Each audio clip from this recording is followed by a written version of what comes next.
Hey everybody, welcome back to the Beer Files. I'm Matt. I'm Mike. And I'm Seth. Today we are pretty lucky. We're trying another Treehouse beer. This one in particular is Sap. They're very earthy, very piney, very sappy IPA. But more importantly, I was out at the brewery the other day, and they have just moved from Brimfield, Mass. Over to Monson, Mass. And it was a special moment for the guys over at the brewery. Oh, I forgot to introduce Miles. Yeah, I'm sorry. This is Miles. I'm sorry. Future brewer. Yeah. So I'm over at the brewery, and I walk in, and they take your slips. They have you in a line waiting for your beer. And Damien tells me that I'm about to get the last ever 750 growler of the Brimfield bottles and the first ever growler of the Monson bottles. So, they were all excited to finally be done with those. We came out, we took pictures, and today we're going to crack that first Monson bottle. So, Perfect. For the novelty purpose Yeah, of it, it's a little bit of fun.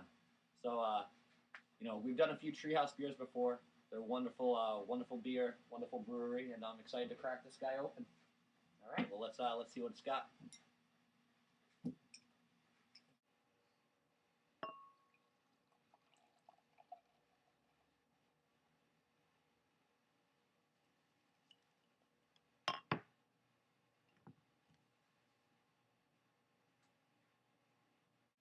All right, well this guy's poured. Let's see what it's got.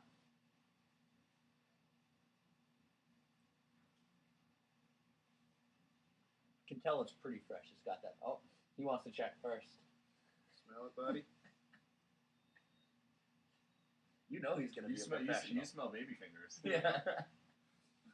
Got a little bit of vomit. No, it's good. It's good. No, it's super fresh. Yeah, very fresh. Got a nice little dank. Mm-hmm. Very bright. Right, and I've had this a couple of times. For some reason, this one just seems a little more citrusy to me than in the past. I mean, This is my first time. yeah, your first time with Sap. It's definitely got some citrus notes to it. Now, usually this beer to me is just really, really, really sappy. Got some nice, piney characteristics and whatnot. Which more of that that European, that English IPA type of a feel than that American style. And I know originally, or I don't know if originally, but I know this is mainly Chinook.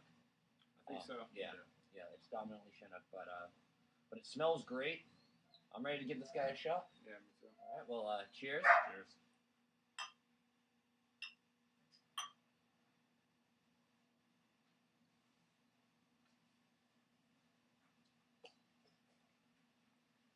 See, right off the bat, I get a lot more of that resinous characteristic in the flavor than in the aroma. Exactly. I was just Yes. going to say that. A little bit more sticky. Yeah. Sticky's the perfect word for it. He's not a fan of resinous IPAs, apparently. not. No. Not his thing. More of a hot ponius, Mass Rising kind of guy.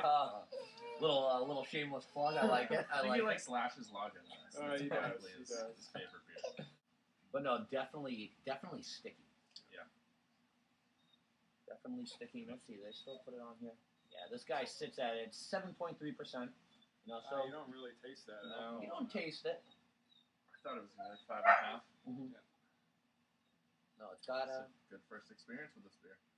Yeah, I mean, all their IPAs are really, I'd go as far as to say right up there with being world class.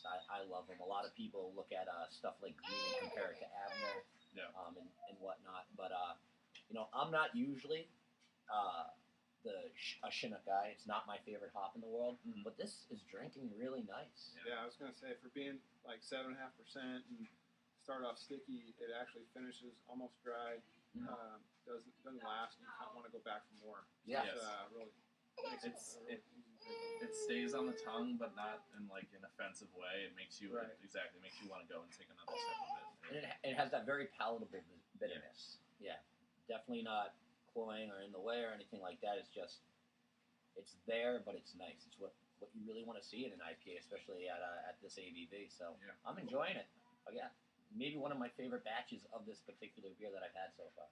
Yeah, this is only my second IPA from them. I had Curiosity 5. I just had the first time I ever went there just happened to be the day they tapped Curiosity 5, and I thought that was absolutely fantastic. And I had it one growler that day, and I saved one for about a week and brought it to Texas and shared it with a group of people.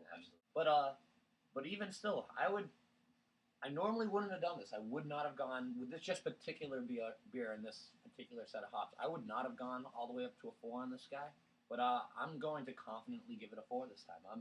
For me, someone who's usually resistant to this particular style, I'm loving this today. I'm really enjoying this guy. So yeah. That's great. I really like it. I'm actually gonna give it a 4 1/4. I do like Chinook. I like what it brings. The nose is awesome. A little more citrusy than I thought it would bring with the hot profile, but I thought with it not being so lingering, to sit on the tongue, it was nice. You want to go back for more, which makes it a great beer. Yeah, I'm gonna have to agree. 4 1/4. I think it's scary drinkable at 7.5%. Yeah. I could easily polish off a growler of this. It just the way it makes you want to go back for more, like you were saying. It tastes so good, and the slight citrousness of it just make it add that much more character to it. And it's not something you expect from Chinook.